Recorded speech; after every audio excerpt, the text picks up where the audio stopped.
I was home alone that evening. The profound isolation made every creak in the old house feel like an uninvited guest. The television hummed faintly, its dim blue light casting shadows in the living room. A news report interrupted the scheduled program. "We have a developing story," the newscaster said, his voice trembling. "A dangerous murderer is at large, and we urge everyone to stay in your homes and lock your doors. Authorities have just released this sketch of the suspect." They flashed a sketch of the man. His face was thin, and those eyes. He had eyes, but they were empty, as if he had no soul. I was suddenly drawn to the sliding glass doors that led to the backyard. I peered out into the snowy night. There, in the otherwise untouched blanket of snow, stood a man, matching the very image of the sketch on the TV. His eyes met mine. I watched in horror as the man began to smile at me. With a surge of adrenaline, I fumbled for the phone to my right, punched in 911 and held the receiver to my ear. When I looked back, he was much closer now. So close that it seemed impossible, I dropped the phone, its dial tone echoing. I focused my eyes on the snow and noticed no footprints from when the man walked closer to the glass doors. My heart dropped in realization. I was never actually looking at the man outside. I was staring at his reflection.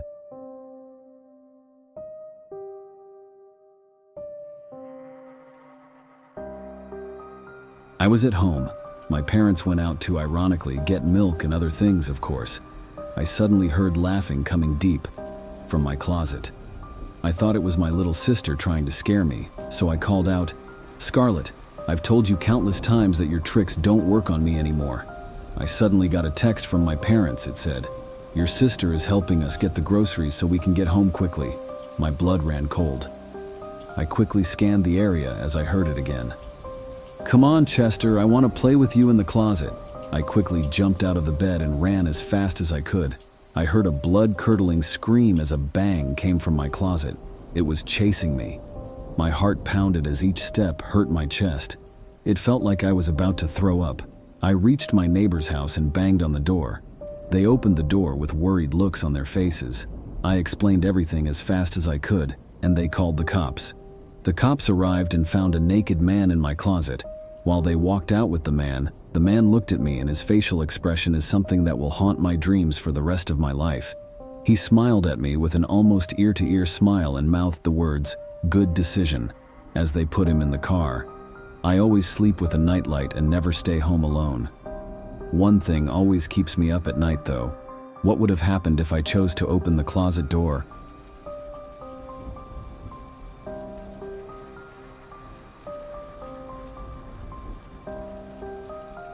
The moon hung low in the sky, casting long shadows across the deserted street, as Jake made his way home from a late-night shift. He had recently moved into a quaint little house on the outskirts of town, a fixer-upper with plenty of charm, or so the real estate agent had assured him.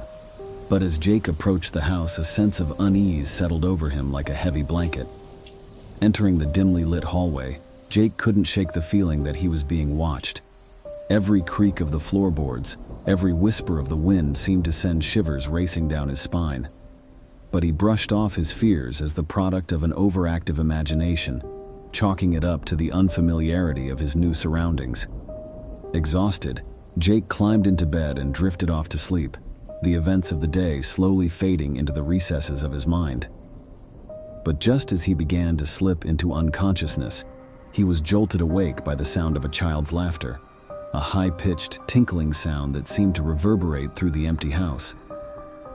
Heart-pounding, Jake sat up in bed, his eyes scanning the darkness for any sign of the intruder. But the laughter continued, growing louder and more insistent with each passing moment. With a sense of dread creeping over him, Jake reached for his phone, intending to call the police. But as he dialed the number, he froze. The laughter was coming from within the house, not from outside. Fear coursing through his veins, Jake rose from bed and made his way down the hallway, his footsteps echoing on the cold floorboards. As he approached the source of the laughter, he felt a chill settle over him, a primal sense of dread that seemed to emanate from the very walls themselves. Entering the living room, Jake was greeted by a scene straight out of a nightmare. A child, no more than 6 or 7 years old, sitting on the floor surrounded by toys, its eyes wide and unblinking as it laughed maniacally into the darkness. "Who are you? What are you doing here?" Jake demanded, his voice trembling with fear. But the child paid him no heed, its laughter growing louder and more frenzied with each passing moment. And then, with a suddenness that stole Jake's breath away, the laughter ceased, replaced by a voice that seemed to come from everywhere and nowhere all at once. "You shouldn't have come here, Jake," it whispered, sending a shiver racing down his spine. "This house belongs to us now."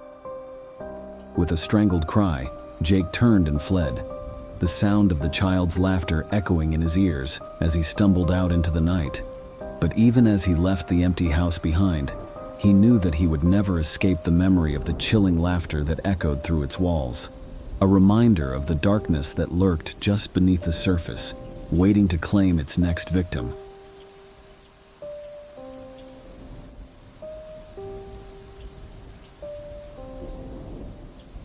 I was left alone as a teenager. I was home alone on a random Sunday when my parents took my brother to some event. I was loving the freedom, and everything was going great until I decided to leave my house to see my friend. My parents specifically told me not to leave the house, but I did anyways. Not thinking in the moment, I left my house and I completely forgot to lock the door. I came home hours later, and I had a terrible gut feeling. Something felt weird, and I noticed that cabinets were left open and stuff was scrambled around the house. I began to become very startled, but I didn't completely believe that someone was there because it was so quiet. I started shouting throughout the house to see if anybody was there. There was no answer. I started to feel better until my phone started ringing. I looked down, and it was an unknown ID. Looking for attention, I answered the phone, and I heard deep and heavy breathing. I started to get extremely scared. It felt straight out of a movie. I kept asking, "Who is this?" repeatedly, until the phone hung up. 2 minutes later, I got another call, and I answered to the deep breathing. It sounded like an angry voice, and I started to become impatient that they weren't saying anything. They hung up again, and I got aggravated. I got another call from the unknown ID, and the breathing started again. Out of nowhere, I heard a deep and quiet voice whisper, "I'm in the house." My heart stopped, and chills ran down my spine. I've never been so scared in my life, but I acted tough, thinking it was a prank call from my friend or brother, knowing I was home alone. The caller hung up this time, and I started to hear creaking from upstairs, and suddenly I heard loud footsteps.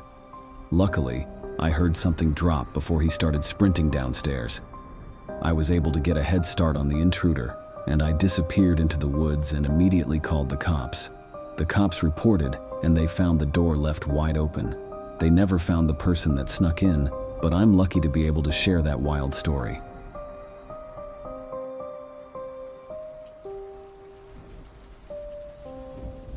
The clock on the wall ticked away the hours as Emma sat alone in her family's suburban home.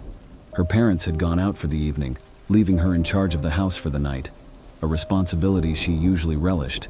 But tonight, with the darkness pressing in around her, she couldn't shake the feeling of unease that settled over her like a heavy blanket. As the night wore on, Emma tried to distract herself with movies and snacks, but the sense of isolation only grew stronger with each passing hour. The house seemed to groan and settle around her, its familiar creaks and murmurs taking on an eerie quality in the stillness of the night. With a sigh, Emma decided to call it a night and headed to bed, hoping that sleep would offer some respite from her restless thoughts. But just as she began to drift off, a sound shattered the silence, a faint scratching at the back door. Heart pounding, Emma sat up in bed, her senses on high alert as she strained to listen. The scratching continued, growing louder and more insistent with each passing moment, echoing through the empty house like the desperate pleas of some unseen intruder. Trembling, Emma hesitated for a moment before summoning the courage to investigate. She crept out of bed and made her way to the back door, her footsteps muffled by the thick carpet beneath her feet. With trembling hands, she reached for the doorknob, her heart racing in her chest as she prepared to confront whatever or whoever was lurking outside. But as she flung the door open, there was nothing there. The backyard lay empty and still, bathed in the soft light of the moon. Confusion clouded Emma's mind as she scanned the darkness, searching for any sign of the source of the strange noise. Just as she began to convince herself that it had all been a figment of her imagination, the scratching returned, louder and more frantic than before. Panic seized Emma as she stumbled backward, her mind racing with 1,000 unanswered questions. Who, or what, could be scratching at the back door in the dead of night? And why did it fill her with such a sense of unease? As the scratching grew louder, Emma's fear reached a fever pitch, and with a strangled cry, she turned and fled, the sound of her own footsteps echoing in her ears as she raced through the empty house, desperate to escape the unknown terror that lurked just beyond the door. But no matter how fast she ran, the scratching followed her, growing louder and more insistent with each passing moment. With a sinking feeling in the pit of her stomach, Emma realized that the source of the noise was not outside the house. It was coming from within. With trembling hands, she searched every room, every corner, but found nothing. No sign of an intruder, no explanation for the eerie sound that filled the air. And then, just as suddenly as it had begun, the scratching ceased, leaving Emma standing alone in the darkness, her heart pounding in her chest as she tried to make sense of what had just happened. Exhausted and terrified, Emma retreated to her room, her mind racing with 1,000 unanswered questions. Was it all just a trick of her imagination? Or was there something more sinister lurking in the shadows of her home? As she drifted off to sleep, the scratching still ringing in her ears, Emma knew that she would never be able to shake the feeling of unease that had settled over her like a shroud.